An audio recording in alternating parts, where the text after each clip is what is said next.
You know that feeling, right? That sudden, unwelcome rumble in your stomach. Or maybe the fiery discomfort of heartburn after a really great meal. Or that queasy feeling you get on a long car journey. Yeah, exactly. And these aren't just like minor annoyances, they're signals, really. Direct messages from your body's gastrointestinal system saying something's a bit out of sync. And often, those signals are a pretty clear call for relief. It means maybe a little pharmaceutical help is needed to restore that balance. Right.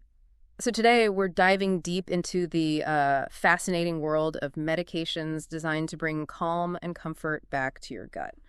We've pulled insights from a top pharmacology textbook and a really informative nursing video. And our mission, really, is to unpack the most important bits of knowledge about things like anti-ulcer agents, antidiarrheals, laxatives, antiemetics, the whole range. Yeah, so you'll get a clear understanding of what they are, how they actually work, some surprising facts, and what you need to know to be truly well-informed. Okay, let's get into it. So let's start right at the beginning.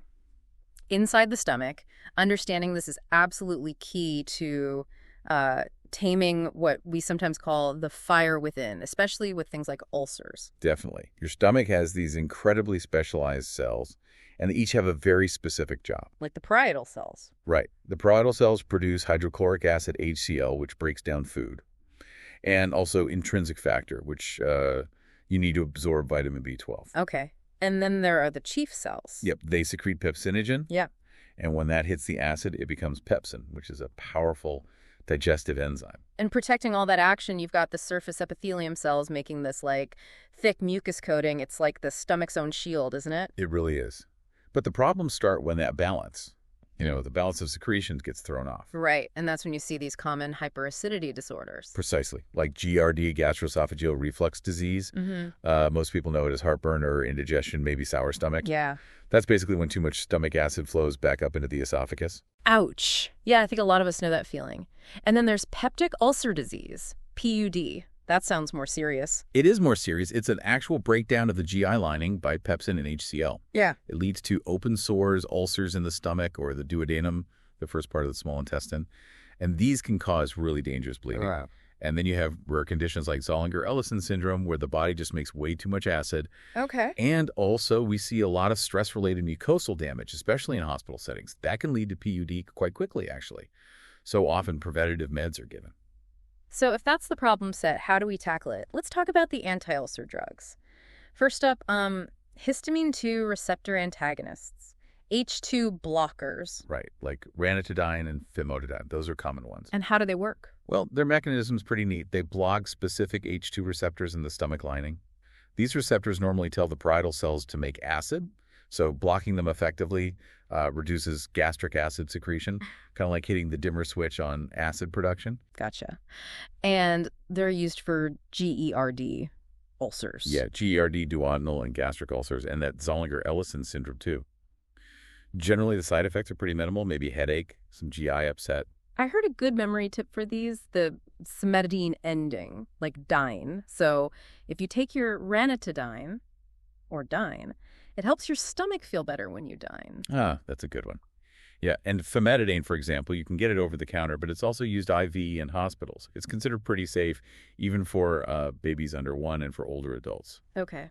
But there's a nuance with another one, cimetidine. Ah, yes. Cimetidine, it's a bit more tricky.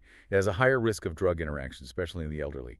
It binds to these liver enzymes called cytochrome P450. Okay, what does that mean exactly? Well, think of the liver as having a processing plant for drugs, and these enzymes are the workers. Cimetidine can kind of interfere with those workers, making it harder for the liver to break down other drugs. So other drugs could build up to unsafe levels? Exactly. It can really affect their metabolism. Yeah. And another thing, smoking actually interferes with how these histamine antagonists work. So that's something else to keep in mind. Wow. Okay. Definitely important. So moving on, we have the proton pump inhibitors or PPIs. These sound serious. They are the heavy hitters, the big guns. Omeprazole, pantoprazole, esomeprazole. Probably recognize some of those names. Yeah, I think so. They're more powerful than H2 blockers and antacids because they directly inhibit a key enzyme, literally called the proton pump, which is absolutely essential for making gastric acid. So they shut down acid production more completely? Much more completely. Their effect can last over 24 hours.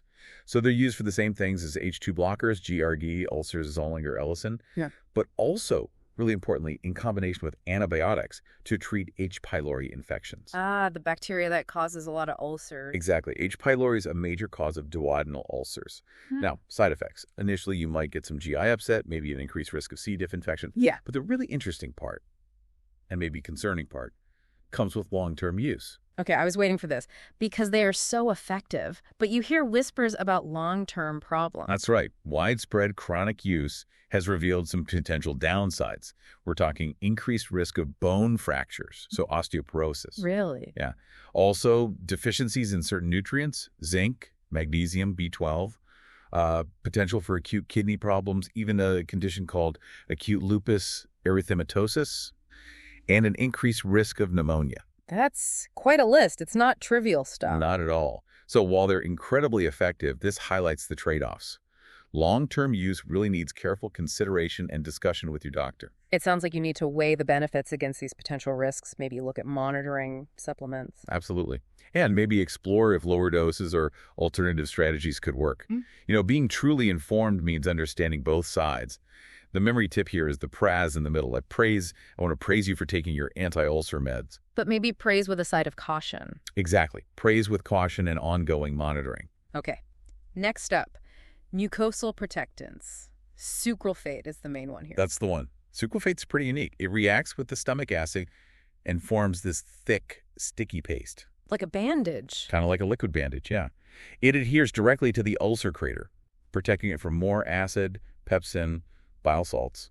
It's minimally absorbed, so it works right there on the spot. And it's mainly for duodenal ulcers. Primarily, yes. Yes. The main side effect to watch for is constipation, and the administration is a bit particular, usually 1 hour before meals and at bedtime, so 4 times a day.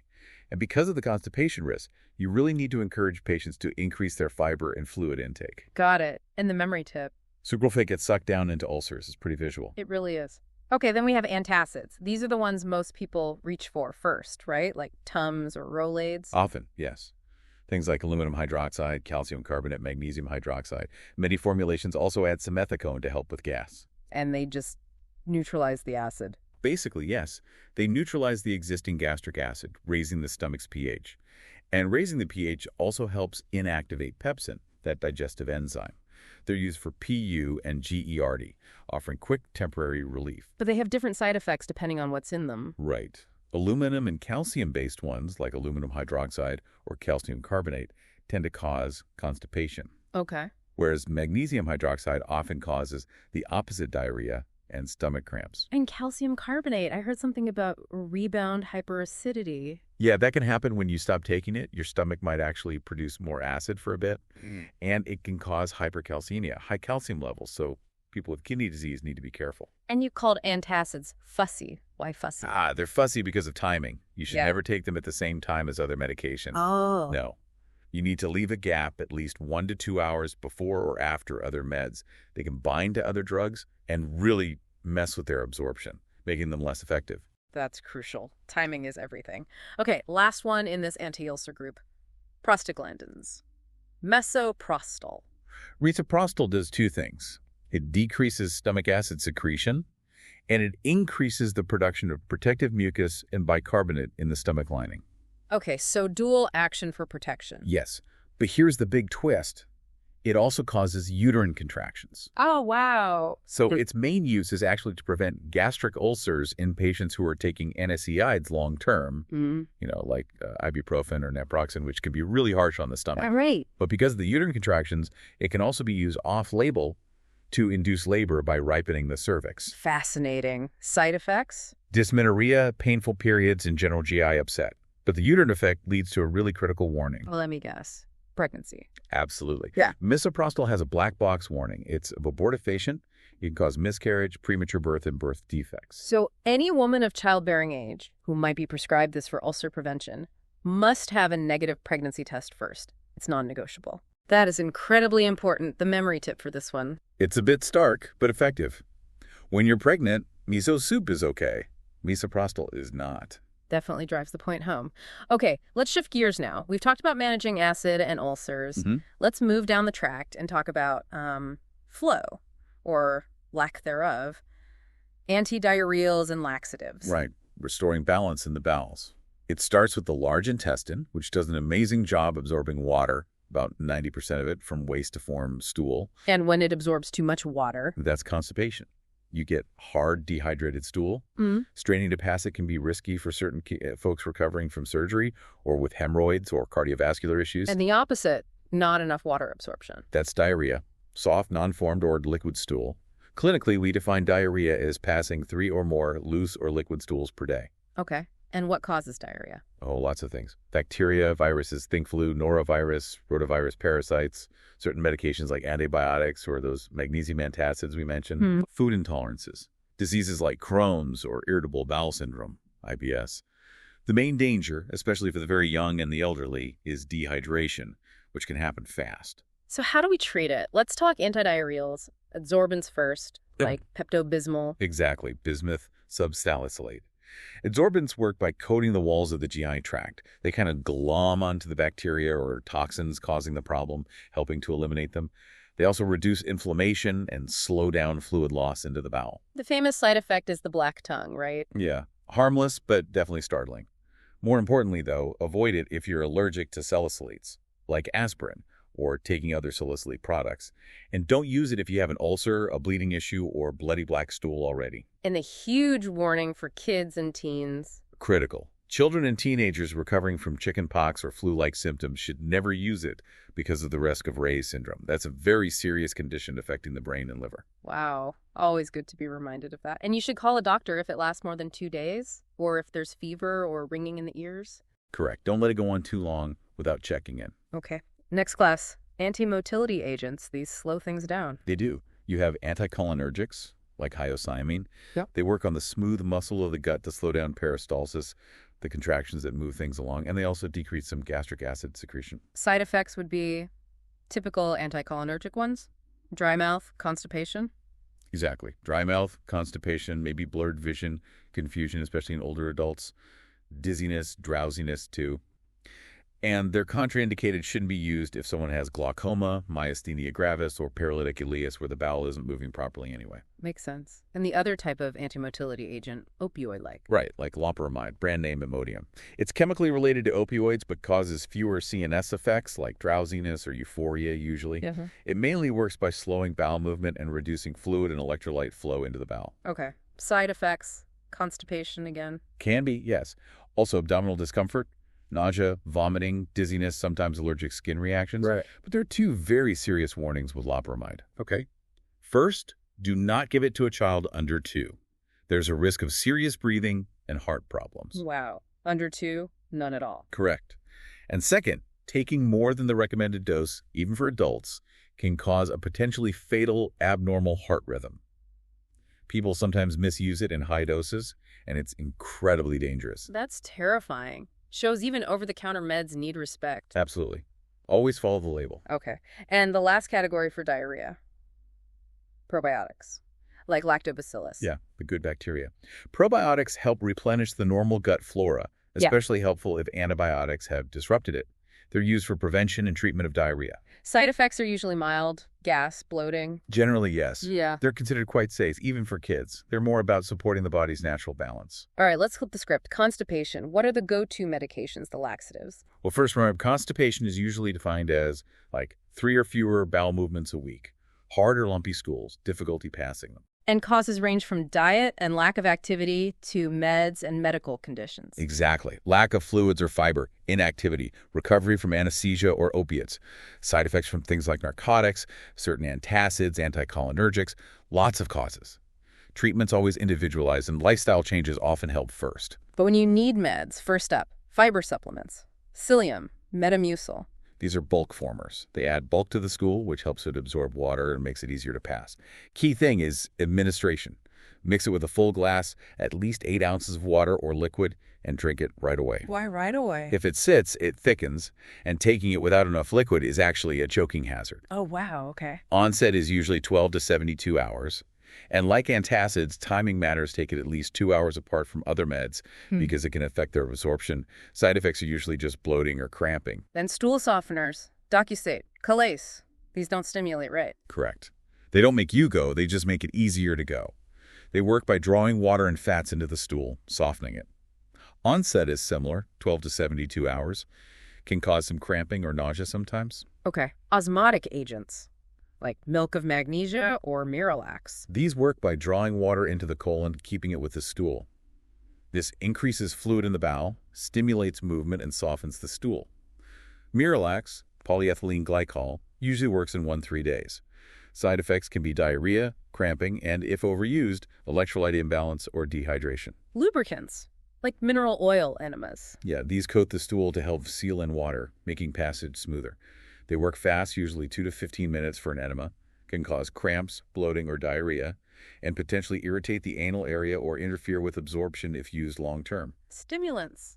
Bisacodil, Dulcolax, these sound more intense. They are. They directly stimulate the intestinal muscles to contract, forcing the stool along. They work pretty quickly, maybe 15 minutes to an hour for suppositories or enemas, longer for tablets. Side effects reflect that intensity. Often, yes. Abdominal cramps are common. Nausea, vomiting, diarrhea. Overuse can lead to dehydration, electrolyte problems, dependence, even rectal irritation or bleeding. And finally, herbals. Senna. Senna is a natural stimulant laxative. The leaves contain compounds called anthraquinones that increase intestinal motility. But again, overuse is risky diarrhea, dehydration, electrolyte imbalance, potential dependence. Short-term use is key, and it can turn your urine reddish-brown, which can be surprising. Good to know. And prevention is always better, right? Fiber, fluids, activity. Absolutely. Those are the cornerstones of good bowel health. Establishing a regular routine helps too. Okay, final major category, antiemetics. For nausea and vomiting. Let's define those first. Sure. Nausea is that awful, unpleasant urge to vomit.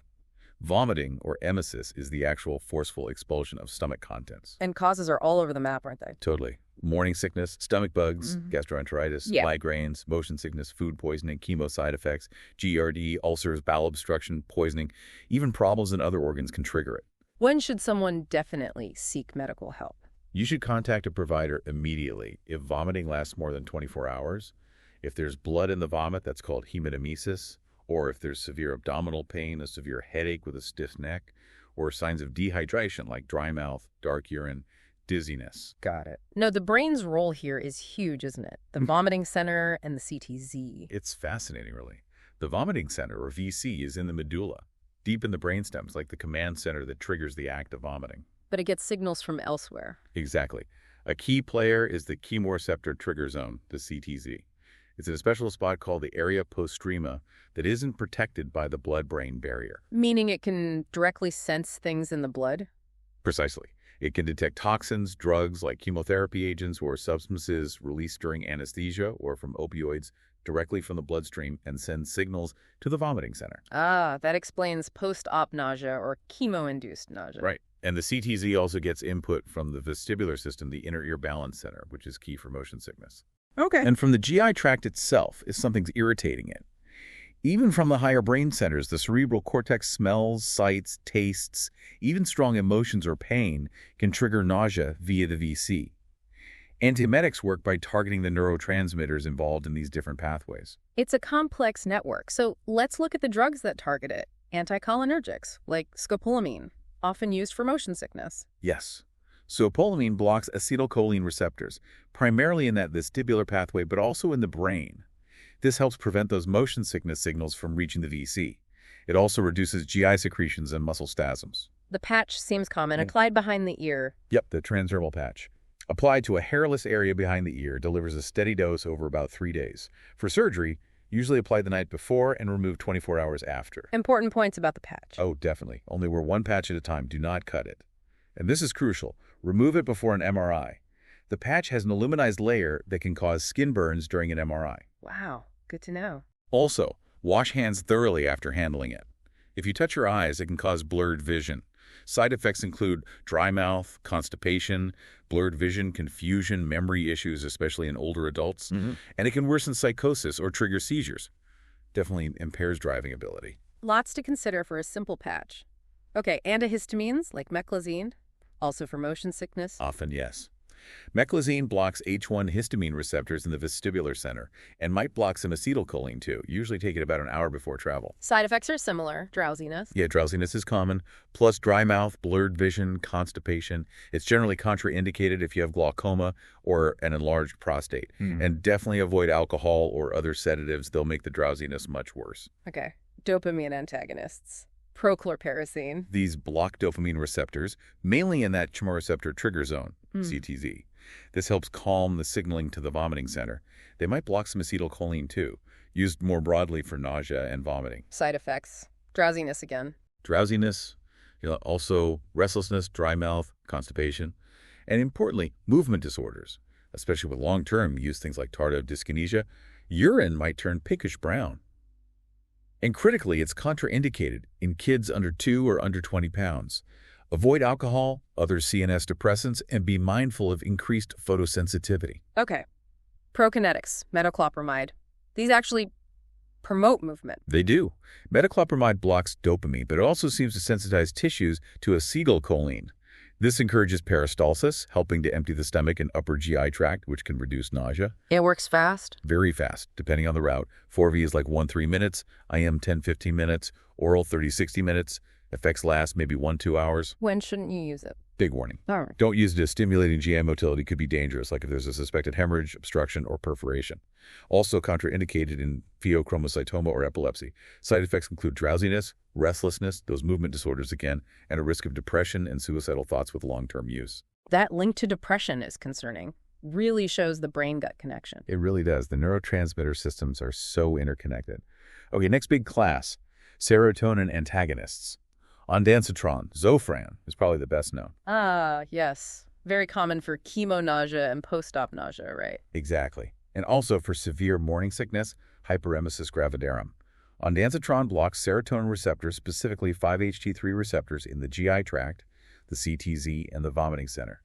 Very effective. It comes in that dissolving tablet, too. Yep, the orally disintegrating tablet, ODT, which is great if someone's too nauseous to swallow a pill. Also injectable. Important warnings here. Yes, contraindicated with a drug called apomorphine. And a major concern is the risk of serotonin syndrome if it's taken with other serotonin-affecting drugs, like SSRI antidepressants. That's the potentially life-threatening one with too much serotonin. Correct. Agitation, confusion, rapid heart rate, muscle rigidity. It's serious. Another potential issue, though rare, is QT prolongation. The heart rhythm thing. Yeah, it can affect the heart's electrical cycle, potentially leading to dangerous arrhythmias. Requires caution, sometimes EKG monitoring. So important to know all the meds someone is taking. Absolutely critical. Next, neurokinin receptor antagonists. Aprepitant is an example. They sound complex. They target a different pathway, inhibiting substance P neurokinin receptors in the brainstem, often used in combination with drugs like ondansetron and a steroid like dexamethasone, especially for preventing chemo-induced nausea and vomiting. Interactions are a thing here, too. Yes, significant ones. With drugs like pimozide, diltiazem, rifampin, if someone's on warfarin, their blood clotting, INR, needs closer monitoring. And it can make oral contraceptives less effective, so backup birth control is needed. Good point about birth control. Okay, what about THC, dronabinol, medical marijuana? THC has complex effects. It seems to have inhibitory effects in the cerebral cortex, altering mood and perception, which can help with nausea and vomiting. It also often stimulates appetite. So it's used when other things fail, like in cancer or AIDS patients? Typically, yes.